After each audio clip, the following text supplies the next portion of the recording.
Number 1, જુદા ન પાડો.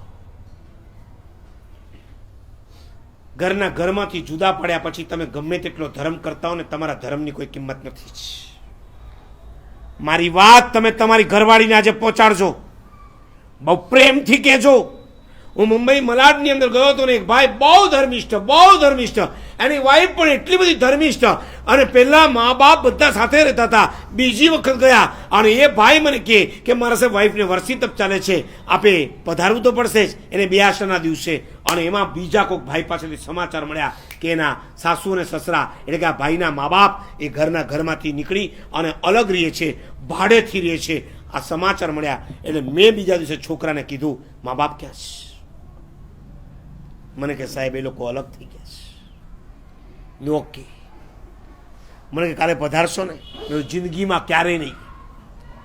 તમે વર્ષી તપ કરો કે તમે સિદ્ધિ તપ કરો, તમારા મા બાપને જો તમે ઘરમાં ન રાખી શકતા હો તો તમારા વર્ષી તપ અને તમારા સિદ્ધિ તપની કોઈ કિંમત નથી. એવા વર્ષી તપના બ્યાસનામાં હું ઓરવા પણ ના આવું, હું ભૂખ્યો રહીશ, પણ તમારા ઘરમાં પગલાં કરી તમને ગોચીનો લાભ તો નહીં છાપું. ધર્મે આ શીખવ્યું છે. તમને મળેલા ધર્મ એ તમને આ શીખવ્યું છે ને કે તમારા મા બાપને જુદા કરો ને પછી તમે માંસ ખમણ કરો. મારા સાહેબ એ લોકો હોય તો અમારે તો કોઈ ધર્મ જ નથી થતો. ભલા માણસ, એની સેવાથી મોટો ધર્મ આ દુનિયામાં બીજો કોઈ નથી.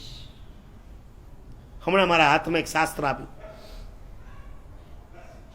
જૈન શાસ્ત્ર, જૈનાગમ. બહુ ગજબની વાત લખીશ. જે લોકો મા બાપની અવજ્ઞા કરે છે અને દુનિયાભરની લક્ષ્મી એનાથી દૂર ભાગે છે. મા બાપની જે અવજ્ઞા કરે છે એને દુનિયાભરની લક્ષ્મી એનાથી દૂર ભાગે છે. આજે નહીં તો કાલે તમારે આ વાક્યને સ્વીકારવું પડશે ને પડશે જ.